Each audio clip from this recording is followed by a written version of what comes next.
दोस्तों, एक प्रेमिका अपने प्रेमी के पास फोन करती है और कहती है कि जल्दी से घर पर आ जाओ, घर पर कोई नहीं है, हम एक दूसरे के साथ समय बिताएंगे।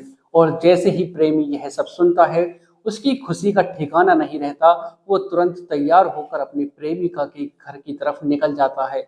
और घर पर पहुंचने के बाद पहले प्रेमिका उसको दूध से भरा हुआ गिलास देती है और कहती है कि पहले तुम दूध पी लो, तुम्हारे अंदर ताकत आ जाएगी।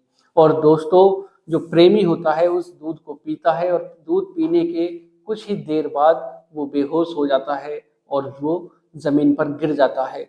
और दोस्तों, उसके बाद प्रेमिका अपने प्रेमी के 3 टुकड़े करती है और 3 टुकड़े करने के बाद उनको बोरे के अंदर भरती है और नदी में बहा देती है। दोस्तों, जब पुलिस जांच पड़ताल करती है और जब पुलिस खुलासा करती है तो सब हैरान हो जाते हैं, सोचने और समझने के लिए मजबूर हो जाते हैं कि आखिर कोई ऐसा कैसे कर सकता है। तो दोस्तों, कहानी में आगे बढ़ने से पहले अगर आप चैनल पर पहली बार हैं, चैनल को सब्सक्राइब करें, वीडियो को लाइक करें, शेयर करें और कमेंट करें। बेल आइकन जरूर दबाएं, जिससे कि मेरे आने वाली हर एक वीडियो आप तक पहुंच सके और आप क्राइम से रूबरू हो सके। तो दोस्तों, अगर आप भी अपनी प्रेमिका के बुलाने पर अपनी प्रेमिका के घर पर जाते हैं तो पहले जाने से पहले एक बार इस वीडियो को जरूर देखिएगा। तो दोस्तों, चलते हैं, जानते हैं शुरू से आखिर तक पूरी घटना को हर बार की तरह। नमस्कार दोस्तों, मैं अनुज आज आपके लिए जो एक कहानी, ये स्टोरी लेकर आया हूँ।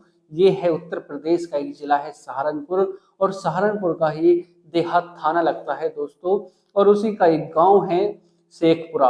दोस्तों, 3 नवंबर का वाक्य होता है। अमजद, जिसकी उम्र 22-23 साल होती है, वो अपने घर से तैयार होकर निकलता है और फिर वापस नहीं आता है। परिवार वाले परेशान हो जाते हैं कि जो अमजद है वो वापस क्यों नहीं आया है, कहाँ पर गया था, किसी को बताकर भी नहीं गया। और फिर दोस्तों, रात बीत जाती है, सुबह हो जाती है, लेकिन अमजद का कुछ पता नहीं चल पाता। परिवार वाले उसको पूरे गांव में ढूंढ लेते हैं, उसके जो दोस्त होते हैं उनसे भी पूछा जाता है, लेकिन अमजद का कुछ पता नहीं चल पाता। रिलेशन, जो भी रिश्तेदारी थी, उनमें भी उसकी पूछताछ की जाती है, लेकिन अमजद का कुछ पता नहीं चल पाता। और फिर परिवार वाले पुलिस स्टेशन जाते हैं और पुलिस स्टेशन में जाने के बाद थानेदार साहब से बताते हैं कि साहब, हमारा बेटा जिसका नाम अमजद है और उसकी उम्र 22-23 साल है, 3 नवंबर को वो घर से गया था लेकिन वापस नहीं आया। थानेदार साहब कहने लगते हैं कि अपने दोस्तों के साथ पार्टी वगैरह करके थक हार के आ जाएगा, जो भी उसके पास पैसे होंगे जब वो खत्म हो जाएंगे तो अपने घर वापस आ जाएगा। दोस्तों, थानेदार साहब कुछ उनकी जो बात थी उनको सीरियस नहीं लेते हैं और परिवार वाले अपने घर पर वापस आ जाते हैं। सोशल मीडिया पर उसके फोटो को डालते हैं और परिवार वाले परेशान होकर सोशल मीडिया पर फोटो डालते हैं और कहते हैं कि अगर किसी को कुछ पता चले तो इस नंबर पर कांटेक्ट करिएगा। दोस्तों, समय बीतने लगता है और फिर परिवार वाले फिर उसके बाद एसएसपी साहब के पास जाते हैं और पूरी घटना को बताते हैं। एसएसपी साहब थाने को ऑर्डर देते हैं और फिर पुलिस थाने के जो भी कर्मचारी थे वो एक्शन में आते हैं और फिर अमजद की तलाश में जुट जाते हैं। दोस्तों, समय बीतने लगता है, अमजद का कुछ पता नहीं चल पाता और फिर 18 दिन बीत जाते हैं। और दोस्तों, 21 नवंबर को एक व्यक्ति अपने खेतों पर काम कर रहा था और फिर वो देखता है कि नदी में एक बोरा जो तैर रहा है और उसके ऊपर काफी मक्खियां भिनभिना रही हैं और उसमें से काफी दुर्गंध आ रही है। और जैसे ही वो उस बोरे को देखता है नदी के अंदर, तो वो सोच रहा है कि किसी ने कुत्ता वगैरह इसके अंदर मारकर इसमें बंद कर दिया और नदी में बहा दिया है।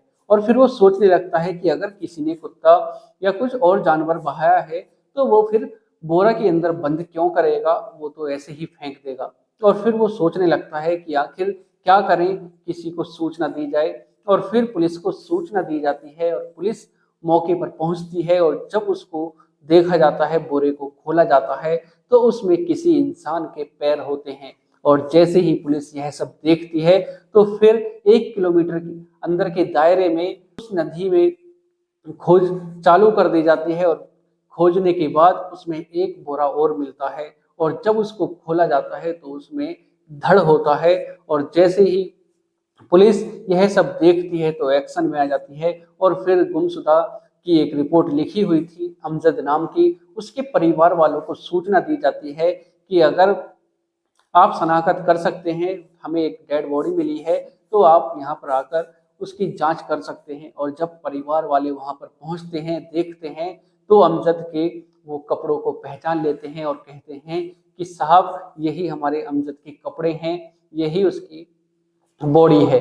दोस्तों उसके बाद पुलिस जांच पड़ताल में जुट जाती है और फिर उसकी कॉल डिटेल निकाली जाती है अमजद की। और जब उसमें कॉल डिटेल देखी जाती है तो 3 नवंबर को जो लास्ट कॉल थी वो रुखसाना की थी। और जब रुखसाना को उठाया जाता है, उससे पूछताछ की जाती है और फिर वो टूट जाती है।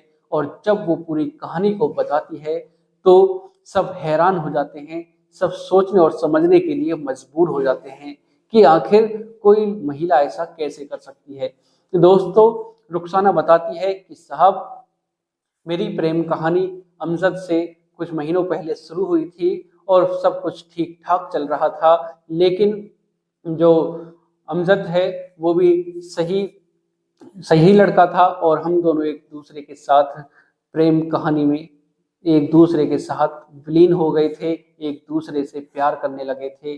समय बीत रहा था और फिर जब मेरे पति बाहर चले जाते थे तो मैं अमजद को अपने घर पर बुला लेती थी। और जब उसके बाद मेरे पति को यह सूचना मिल जाती है कि मैं किसी लड़के से प्यार करती हूँ और उसको घर पर भी बुलाती हूँ। दोस्तों उसके बाद जो उसका पति होता है फरहान, वो उसके मोबाइल को चेक करता है और फिर उसमें देखता है कि अमजद के साथ उसकी पत्नी की फोटो थी।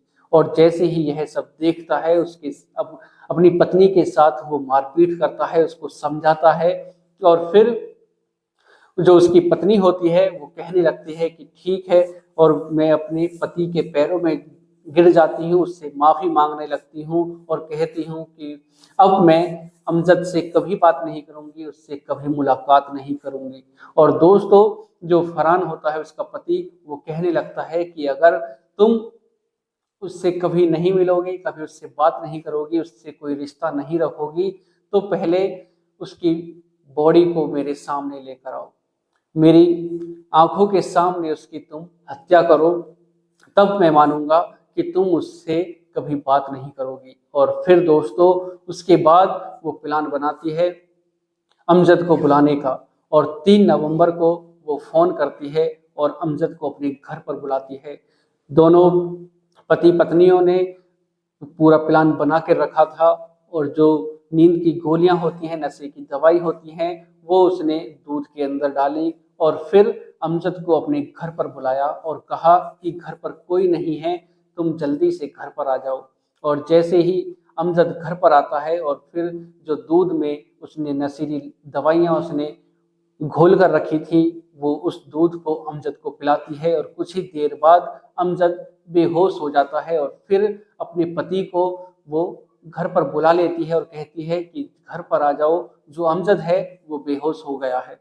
और दोस्तों उसके बाद जो फरहान था रुखसाना का पति, उसने अपने साले को, 2 साले होते हैं समीर और समर, जो 2 साले होते हैं, वो उनको बुला लेता है। और फिर जो रुखसाना हाथ में चाकू लेती है और चाकू लेने के बाद वो अमजद के ऊपर ताबड़तोड़ वार करती है और फिर उसका गला दबाती है और गला जब तक दबाए रखती है जब तक उसकी सांसें नहीं रुक जाती। और फिर दोस्तों अमजद की बॉडी के टुकड़े किए जाते हैं, 3 टुकड़े करते हैं। रुखसाना सबसे आगे होती है जिससे कि उसको, उसके पति को लगे कि हाँ ये अमजद से प्यार नहीं करती, और वो आगे बढ़कर अमजद के टुकड़े करती है।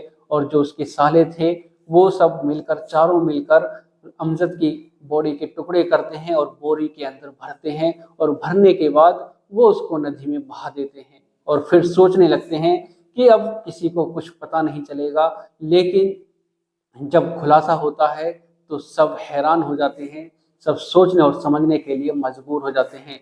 तो दोस्तों पुलिस रुखसाना, उसके पति और जो उसके 2 साले होते हैं उनको गिरफ्तार कर लेती है और जेल के अंदर डाल देती है। तो दोस्तों आज की जो एक कहानी है इसको सुनाने का उद्देश्य किसी को परेशान करना नहीं, किसी का दिल दुखाना नहीं, बल्कि आपको जागरूक करना है, सचेत करना है, सावधान करना है।